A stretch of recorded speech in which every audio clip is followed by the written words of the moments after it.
Yeah, welcome back to the second part of Uprising's developer playthrough. I'm still employee 8 and there's still Philippad And with I'm me. still Philippa, yes, Yeah, I'm still here. exactly. Um, and yeah, we're gonna continue where we left off. And yeah, so, So the office, the great office that we really want to talk about, since it got through, I think it went through the biggest change in development. Uh, precisely. yeah, compared to any other place in the mod, the office was just changed completely. So, one thing to note about the office is that it's always been around. Just like the mall, which has also been around all the time, pretty much. But originally the office was a stronghold, like it was a stronghold which would have been at the end of chapter 1. Then chapter 1 got the map. It didn't really reach its full potential. I mean, there is the stronghold there, but it's not an office. And we've talked about the cut version of 0104, so the last map of chapter 1. Chapter 1 in its entirety would have played entirely different as well. So the last few maps, but I think we can talk about that once we get to the mall. Yeah, originally the last level of chapter 1 was supposed to be more ambitious. There was supposed to be a much bigger assault planned, but that didn't work out very well. It was very clunky, and it just didn't play very well. So I decided to just make it on a smaller scale. Exactly, but the idea for the office, for the CP stronghold remained, and so we then put it at the end of this map, and originally there wasn't a level transition. I'll put a little gameplay video here or in the upcoming minutes where you can see how it changed. So this street was reworked. Originally you would go to the right, and then there would be an entire combat section gameplay wise. It had a different gimmick on each floor, and then you would actually have to go through the office several times. That was the idea. In practice, it wasn't really like that. Yes, there was actual combat in the office at first. It Yeah, was supposed to be. At first, it was actually under attack. Before we decided to actually make it pause in actually make it look like an aftermath. Originally, it was supposed to have an active firefight, where you were supposed to go through every floor and clear out the rebels to help the Metro Cops that are stuck on the final floor, making the exactly. last stand. But the thing is, it was kind of poor in terms of performance. It just really didn't play well. Like there were some issues, and it didn't really fit in with the rest of the map. And it's also pacing wise, it was also pretty bad because at this point, this would have been the third building you go in and just clear, and that's not fun, and it didn't really stand out from the rest, and it should stand out because it's such a significant location. And I think this version of the office, And above all else, it also felt very static. The fights were actually very lackluster, to say the least. yeah, it's just in general, it's like a good call that it got cut, although it was pretty hard to cut it because a lot of work went into it, so the decision wasn't made on a whim, so to say. Yeah. I think I could go in now. I'm gonna put the video of the old gameplay here so you can see what it was like.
So here we are. So this whole building, this whole place is actually my favorite place in the whole mod. Actually, I really cannot stress it enough just how much I love this place. Mainly because of how much of a contrast it is to the rest of the mod. I said before that I really like quiet places in games where there isn't actually the combat is not the focus of the level. So this place, this office, is actually one of my favorites. Yeah, maybe. So I designed the level, so I'm not gonna say too much about it. But maybe I could like show what kind of thing went down here. So of course the rebels came from this elevator, gunned down this guy from behind. He could take cover, but also died, and he also died behind cover. Then they advanced forwards, and you can actually see here the scrapes of the manhack. The manhack pieces are then laid on the ground here. This guy deployed this manhack, and the manhack like went out. I think it also took down this guy. And then there's also the turret here, which exploded into this guy's face, who then walked all the way here and died. I think that was the idea. Yeah. So that's a bit of background detail. I'm not sure how much of that you can tell by just looking at it, but that's what I had in mind. Different interpretations are, of course, alright as well.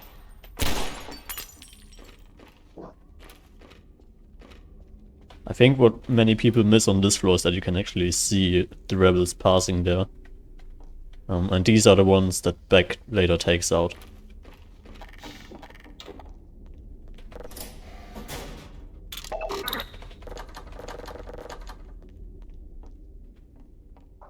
There's also a little interaction here with, if you go too close or open it, then there's this guy. He's just grinning. There's another thing with this scene. A woman. It also tends to be a woman sometimes. Yeah, it's a random. It's random. It didn't. It's a randomized citizen. Yeah. There's another thing with the scene that people often miss, but I kind of want to keep it a secret. But yeah, there's more to it than just this guy.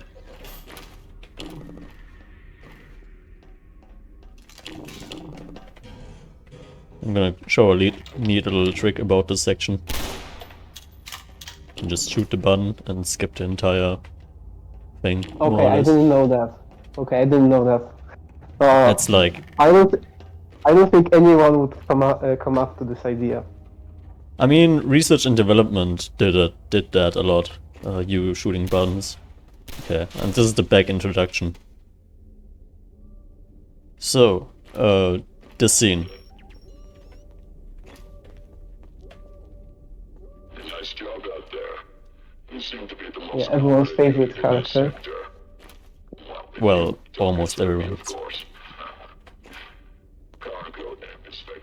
This first sentence of him is made deliberately like this kind of fake badass thing. It's supposed to be a facade he sets up. You can actually see the same facade come up when he speaks to what's his name? I forgot.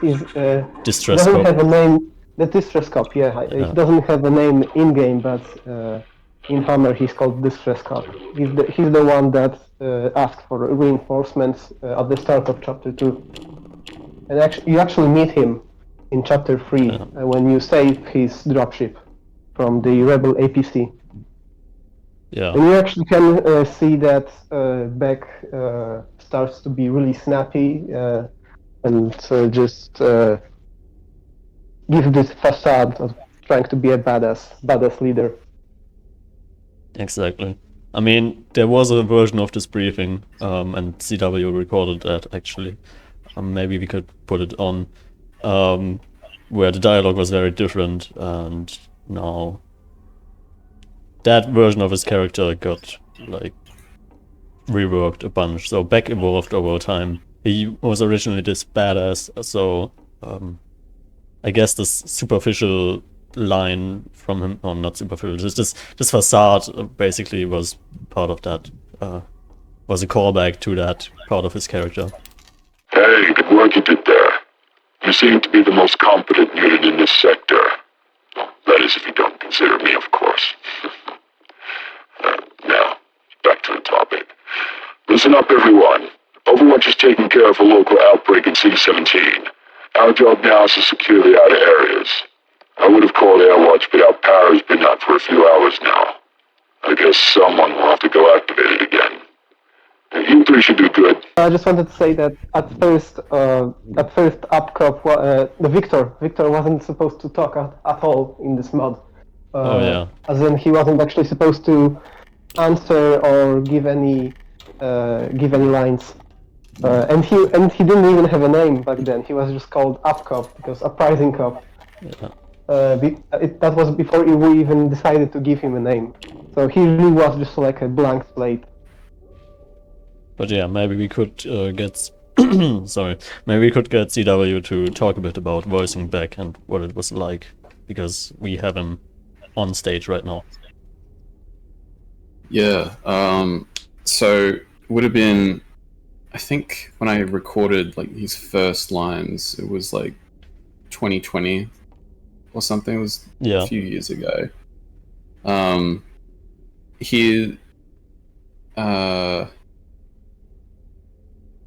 I don't remember if it was I was asked to voice him first or if I was asked to do music first, but either way, I ended up giving him a voice.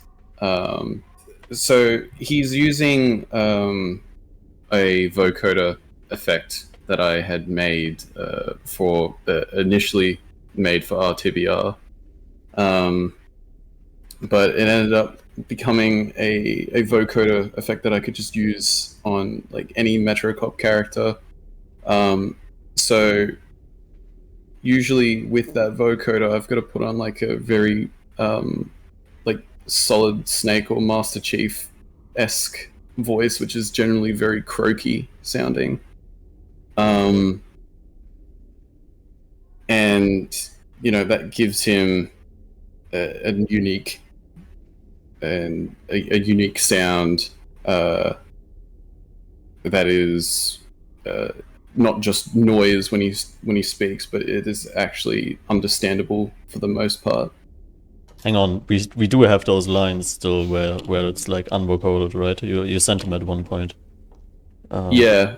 Let me have a look. I should still have them in somewhere. I think you sent them as well. So maybe just to show just how it sounds, I could put that in.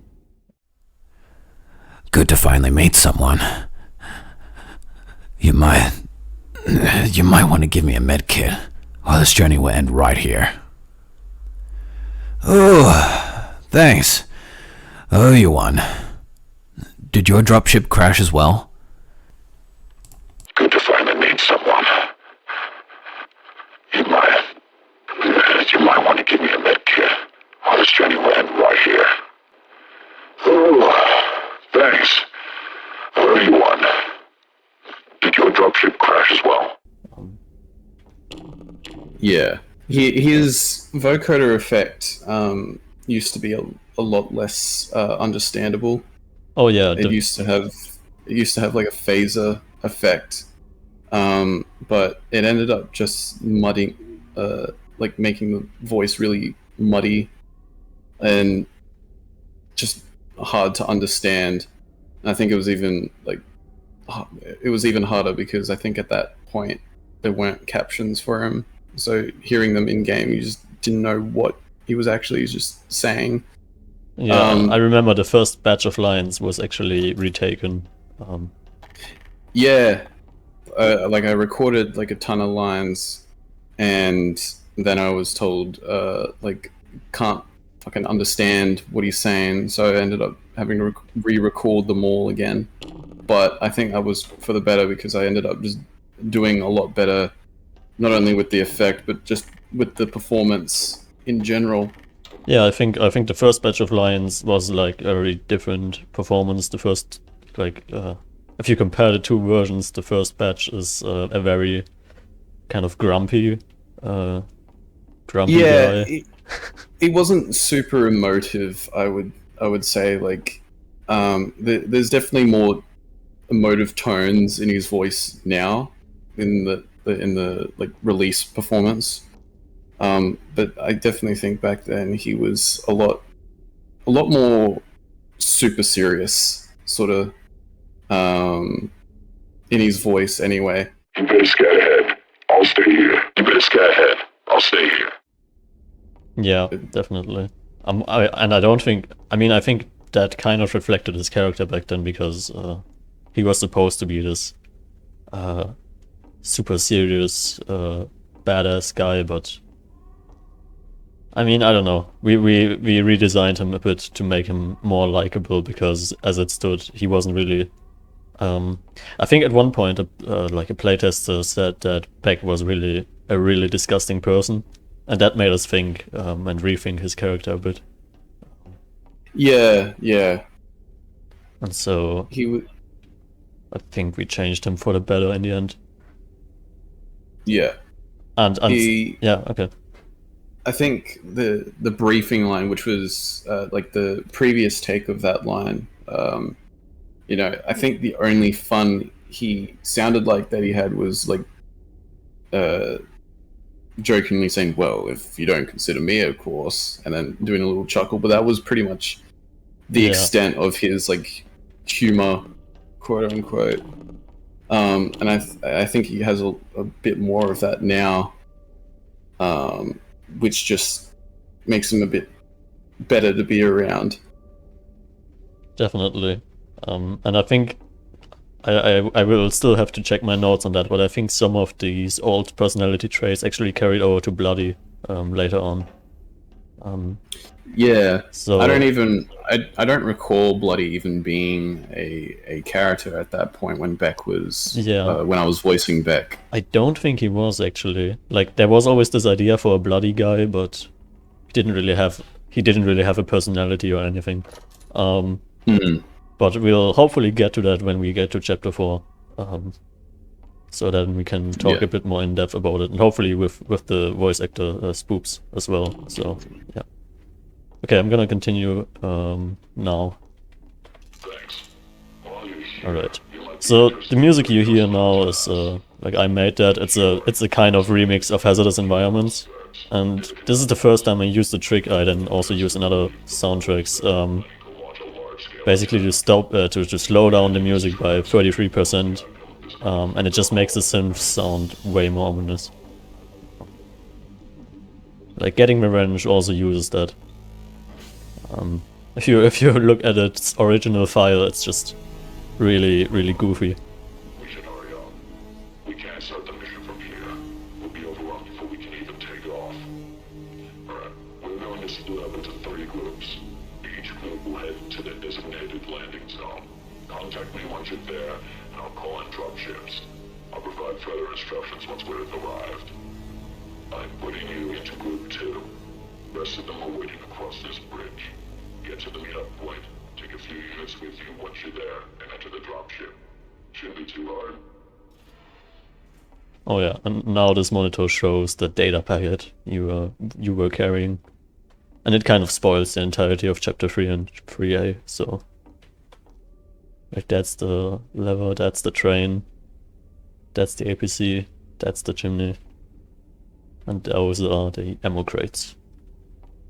And yeah, Yeah, can you what? hello? Can you hear me now? Yeah. Is my okay? For some reason my microphone stopped working, I guess. Back when we were still talking about Bloody Cup, Yeah. one thing I remember that before he was even made into a character, because like you said, we had an idea of a guy just wrapped in bandages, and I remember that one idea was that to have him be some sort of comic relief, where the reason why he was so bandaged up and bloody was because he was just a bad luck magnet, and he just kept going, kept Oh, getting yeah. hurt for some reason. But that idea was pretty quickly scrapped. Oh yeah, I And think at one point we after were that we like... came up. At one point we were like, we could either make this, make him how the original Beck was supposed to be, or we make him this Jar Jar Binks character. And I think the first, the former version was probably the better call. So, yeah. But yeah, the traps Beck spoke about, so he said, is the Yeah, trap ready? yeah, I think Those so. are the slams here. I've often seen people confused about that, and I think I can kind of get it. But yeah, he sets a trap for the incoming rebels, which you could see on the screen. Some So some people thought that it was actually trap for the player instead. oh yeah, that was I think that was a playtester, wasn't it? Yeah, I could see here. It says, is the trap ready? And then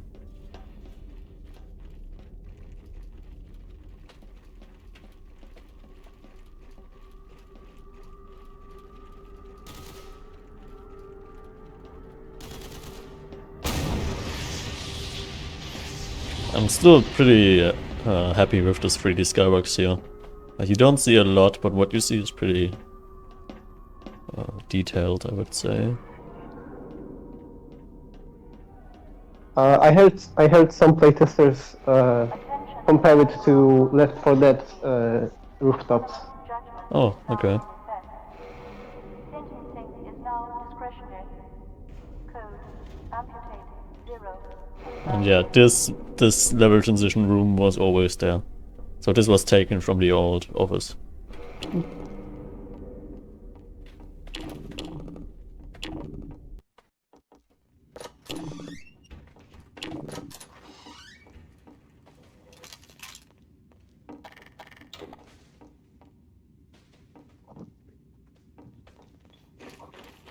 So, Pistol Cop. We'll just wait. Yep, Pistol Cop. I remember I put that in while everyone else was working very hard on getting a playtest build ready. Yeah. One thing I just noticed, the pistol cup running animations are a bit broken, and I think that's because of map base, but I'm not sure. Because I think it used to work, but it doesn't anymore, so now he's running as if he were holding an SMG, which is a bit strange, but not that big of a deal. Oh yeah, actually, originally you were supposed to approach this map from an entirely different angle. So that's why this courtyard here exists. Maybe I can actually no-clip into it. So there was this entire area, and you would come from here and walk through here, approach it from here. But then later I like edited this in so that you come from here actually. Yeah, I can't remember why I made this courtyard, and I don't know, it just kind of stayed here. I mean, you can still see parts of it, but it's not particularly detailed. Yeah, this map in general is a bit rough looking at times, but yeah. I should also note this map was made before the two maps before it, so yeah, I think I'm gonna put a little graph here showing when each map was made in this chapter, because the order wasn't actually chronological. Not completely, anyways.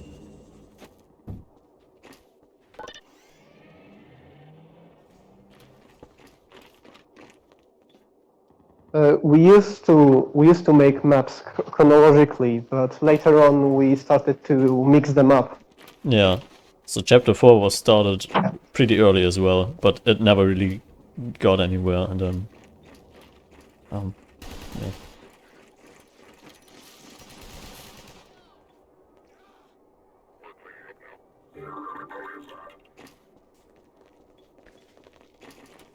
Yeah, this map as well is just really to keep the pacing, so it's not just constantly action, but to kind of leave it, leave some breathing space basically before the final battle.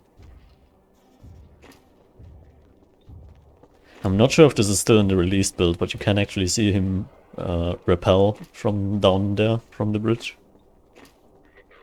I think that broke at one point, but I'm not sure.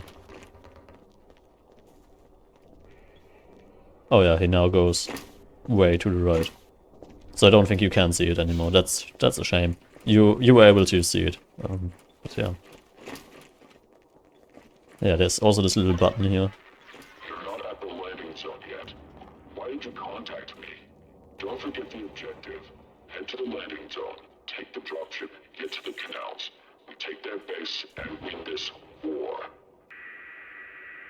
And I think that was added because at this point people, what we noticed in one playtest is that even though Beck like explicitly tells you everything you need to do, people just didn't listen. And so we put this reminder here, which basically just says the most important thing of your mission. And yeah. Any case, down we go. Ooh, hallucination. This one was put in before the entire dreams were worked out, so it doesn't really match up with the rest of the dreams, because the third dream was supposed to be very different back then. Maybe we'll get to that once we get to the dreams.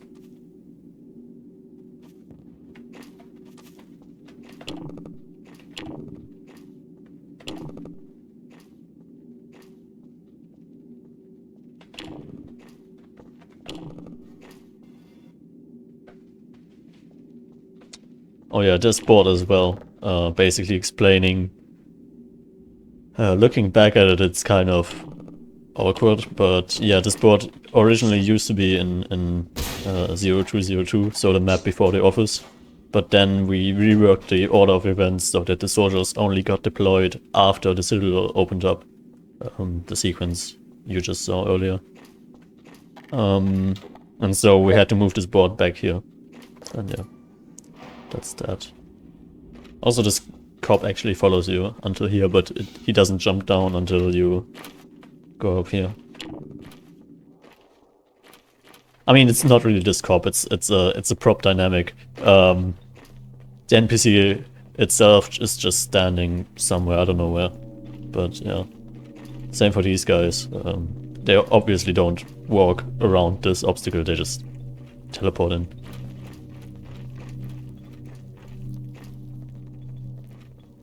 I forgot this building looks like this now.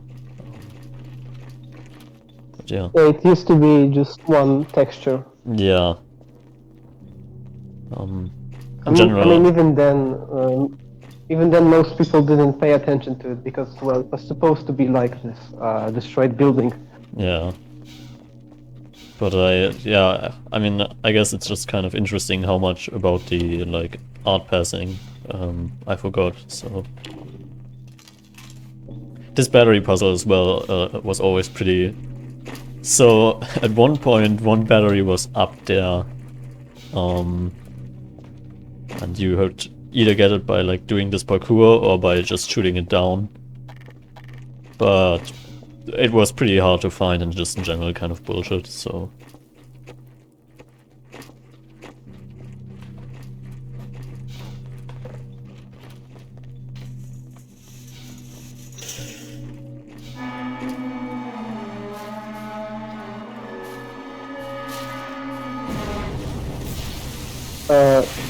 Originally, there was no combine wall, or at least that combine wall was not moving.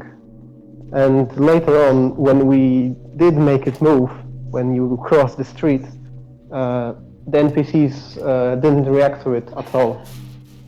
I guess we could have made it better somewhat. I'm still not sure how.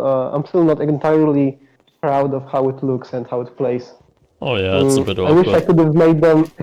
I wish I could have made the cops react more naturally because they often react and run away really awkwardly.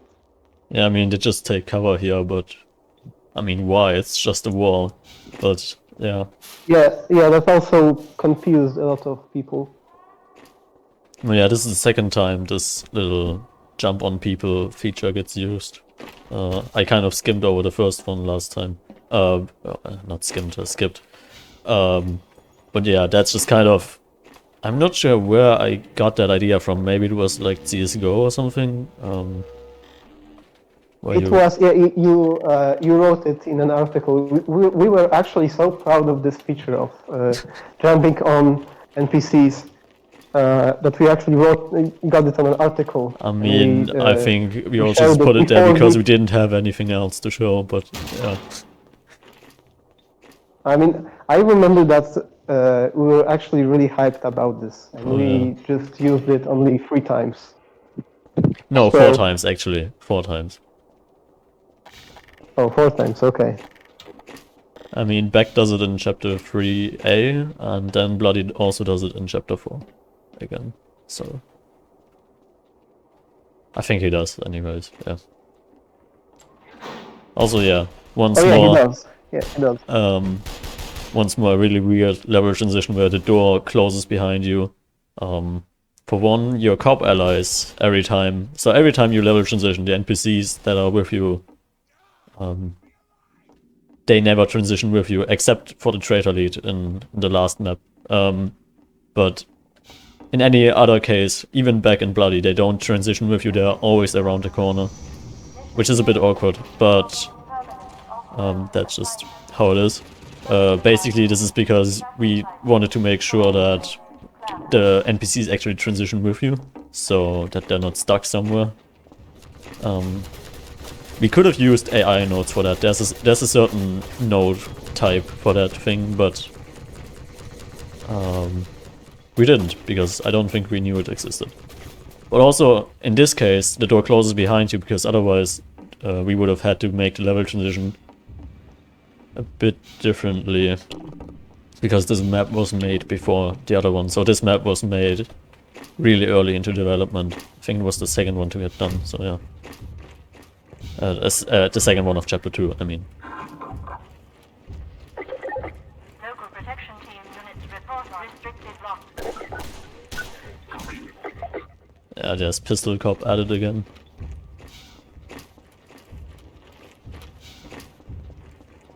This map went through a lot of changes, but not really big ones, just small ones. There was a very big change. There was a very big change, of course, in the gameplay, but visually it pretty much always stayed the same. Alright, you there. Now pick up the others in. Something's wrong. So... I'm not seeing any other units in your area. oh no. It's probably nothing. I saved while the game saved, that's not good. I caught him in the dropship. ETA, 2 minutes. So here's the Molotov that we promised. Yeah. In the article. I mean, there's also We one promised Molotov in to make chapter 4, but that one is only because I felt like it was a missed opportunity to not have it. But yeah, this map, the way the enemies enter this map is semi-random. So the first wave either comes from here or from there, but they always come from there. So it's either they first come from here or from there. The reason for that is that we wanted to make the player be on their toes at all times. So it's not just memorizing where they're from, but instead it's like actually reacting to the environment, which I'm not doing right now. So yeah, reacting to the environment, taking cover strategically, and just in general, it's more about reaction time and skill than memorizing where the enemies come from. That's why it's semi-random. So it's a bit harder to get good at it, I suppose. Did this strider just... ow.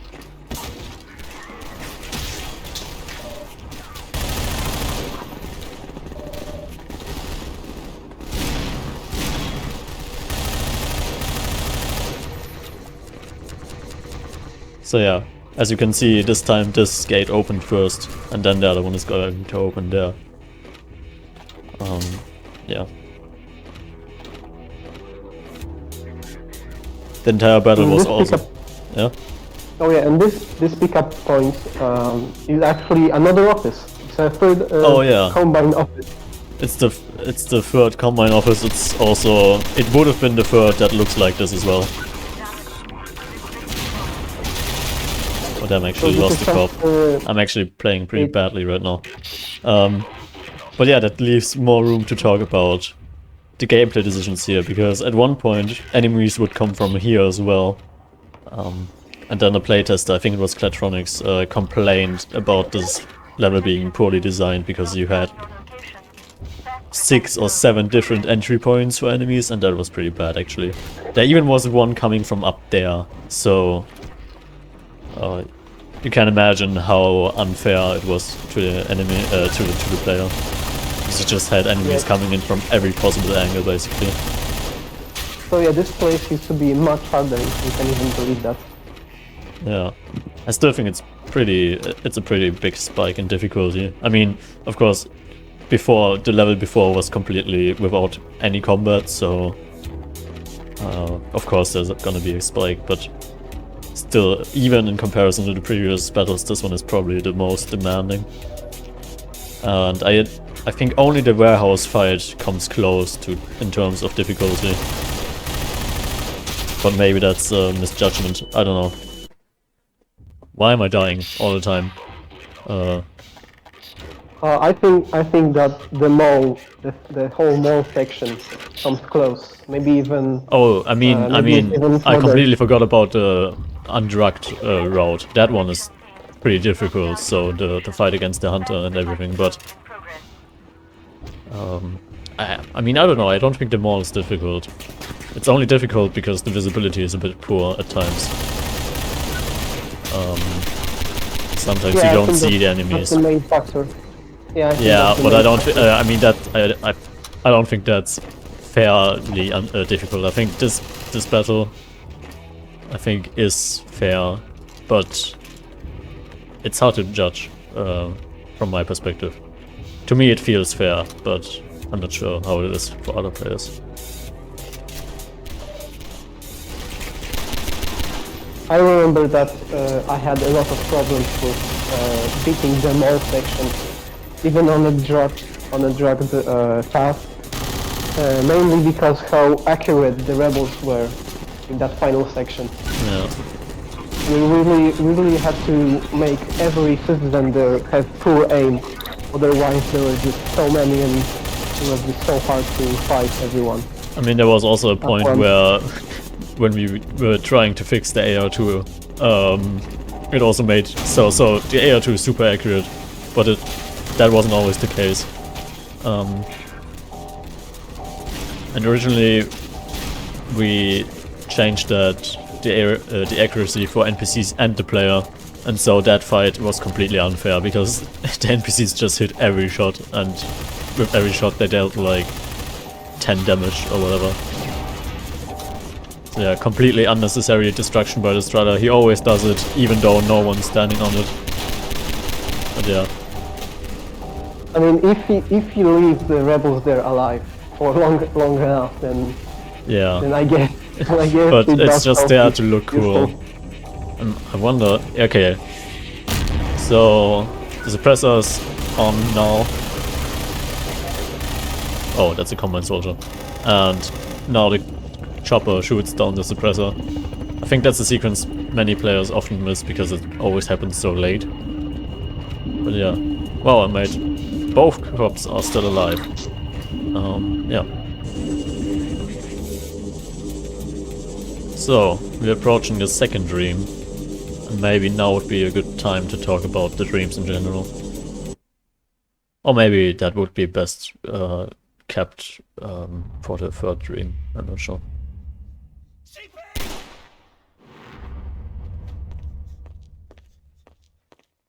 But yeah, you can see some literal foreshadowing there,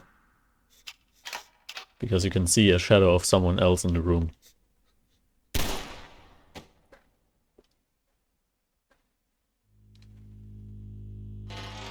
Oh yeah, this... I completely forgot about this, and to be honest, I'm not really happy with it. I kind of wish we would have had a voiceover instead of a text. I don't know, on-screen text is a bit weird to me, I think, but... yeah, it was one of the measures we implemented to encourage drinking the water, so... basically, we wanted to try as hard as we could to make the player... how do I say this? Make the player get the drugged ending, yeah.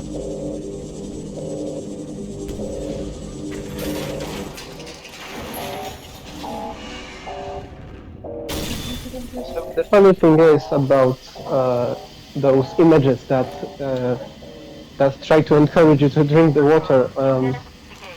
At first, we actually wanted to give some sort of encouragement to not drink the water, because at first we found out that most players just overlooked the can feature. Yeah. And once we added those encouragements to drinking the water, it worked too well. So now we had to encourage the players to drink the water right back. So it just I think it was pretty funny. I'm just gonna take this shortcut. I'm gonna play through the level properly afterwards, but just to point out that this is the same area Gordon Freeman passed through a few days prior. So you go through the airboat with the airboat. Actually, yeah. So it's like this. You go through here, and then there are these barrels from up there. That's why they're still standing there. So barrels come down, rolling down here. And yeah, that's just the... That's also why there are these run-over metro crops here. It's based on a level from Half-Life 2, but in a different perspective. yeah. I think a lot of people actually caught that, but I'm just gonna point it out again. Yeah, this guy. He was added pretty late into development as well. It was always on the to-do list to just have him exist. Yeah, there's a little... Don't drink the water. This is one of the discouragements to drink it, but... Yeah, I think this in general was often overlooked by players. We really tried hard to get people to notice it, but I think a lot of players just walked past it, so... Yeah.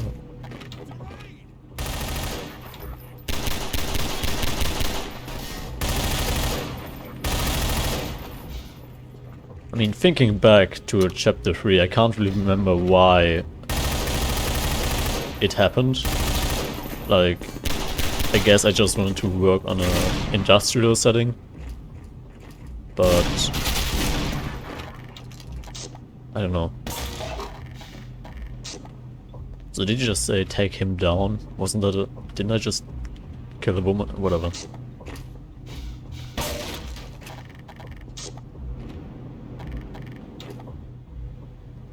I think I could say the track that is playing right now is like one of the first tracks I made for this mod as well. Oh yeah. Originally called some exploration shit. Some exploration shit. Yeah. It is still called that in the files, I'm pretty sure. Oh. Oh yeah, it is actually. Yeah. Hey, employee, do you remember how... wait, employee, do you remember how at first there was a game text that was saying what the name of the track at the start of the map? Yeah. I was literally about to bring that up. There was a subtitle for the tracks and stuff. I It remember is the that. title and the author. And it just said some exploration shit by CW3D. Wow, yeah. Yes, that is how I name my my tracks.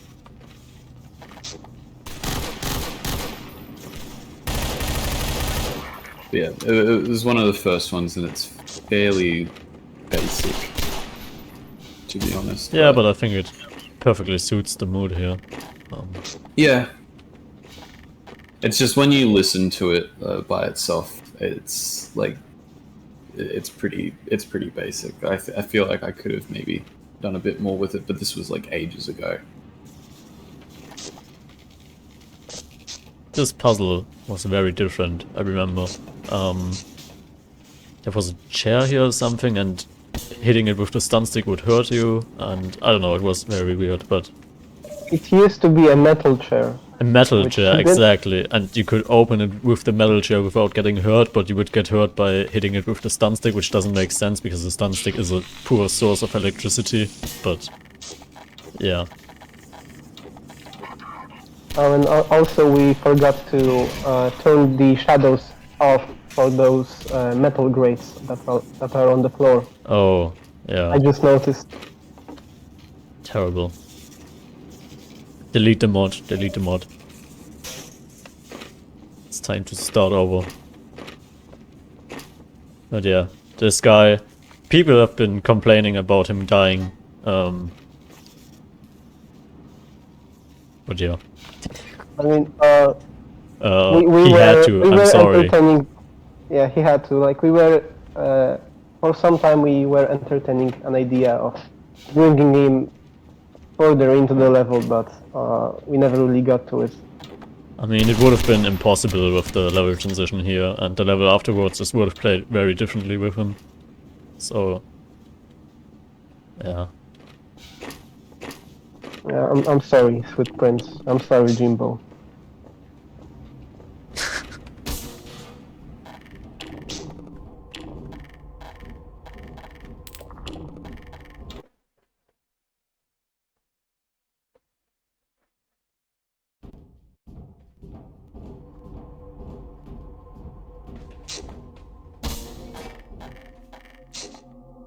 So yeah, this map. This map was heavily inspired by a map called Resonator, I think, which in itself was then again inspired by Half-Life Alyx. But the thing is, I didn't know anything about Half-Life Alyx. I didn't play it, but I also didn't want to spoil it for myself. So, playtesters sometimes said this was very similar to Half-Life Alyx, but it wasn't. I mean, it is, but not. It's not directly inspired by it. So yeah, it's also one of the older maps. Was made pretty early into development as well. I think at the end of this playthrough, or like not at the end of this playthrough, but like at the end. So when we're done with chapter 4, I would really like to have a graph where it shows when each map was started. And maybe when it was finished as well, but that's kind of difficult to track.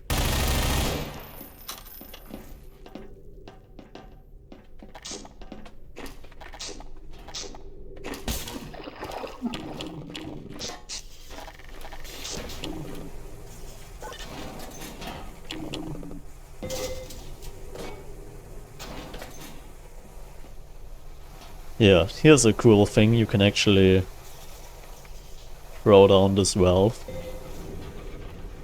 And then the lift will go down.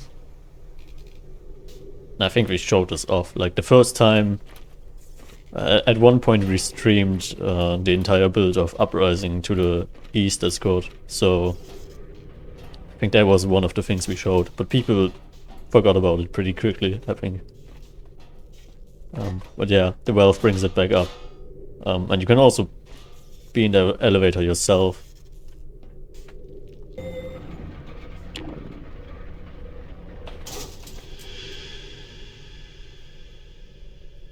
If you turn around, there's the man.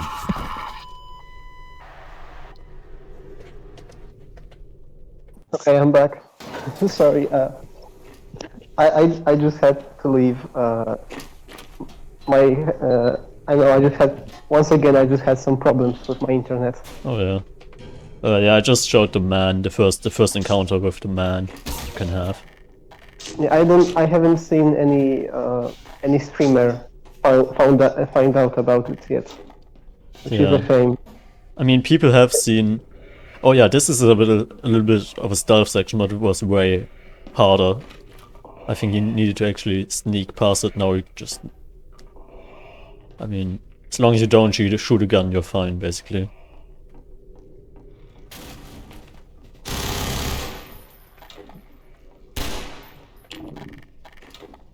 So yeah, this is the same street you entered the map in. If it's not obvious by the fact that the Rebel APC is standing here. The Rebel APC, by the way, there was a version of the map where the Rebel APC was the really old APC from, I think, the Half-Life 2 beta. Oh yeah, that was the second time the man showed up. But that didn't really work with the boss fight and like shooting rockets and everything, so I don't think a version of that map even exists anymore, so yeah.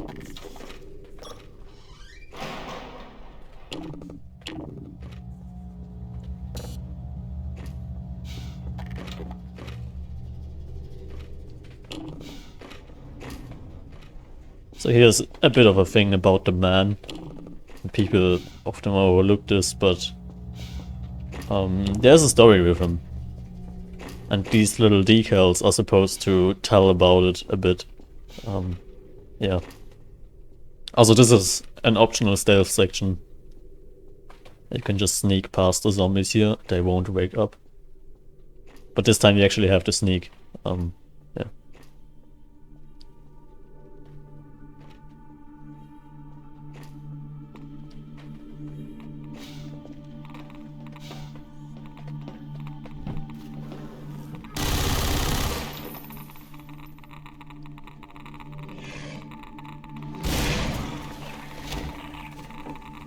That went pretty badly, I must... Our employee fool. We know very well that the revolver doesn't one-shot the half zombies. Doesn't it one-shot with a headshot, maybe? Oh yeah, it does with a headshot, but... Yeah, I was just gambling for that headshot. You were hoping for a cool gamer moment, but Like this. it's a shame.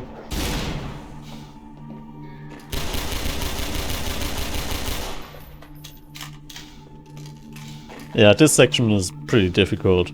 But it used to be way worse. And I think it also didn't have an autosave at the end of it, so you sometimes had to redo the entire section. Which also was pretty frustrating. Ouch. Oh, don't shoot the explosive barrel here, because actually that explosive barrel is a trap. Because if you make it explode, there all the crates will blow up, and you won't have a safe passage. I mean, yeah. But you can also, maybe, if he feels like it. Hopefully. Come on. Use his head. Okay, that didn't really work as planned. But sometimes I would just jump over his head, and that worked. But ouch, yeah, I really blundered here. There's no way. There's yeah, this is a pretty difficult encounter. Maybe too difficult, I'm not sure.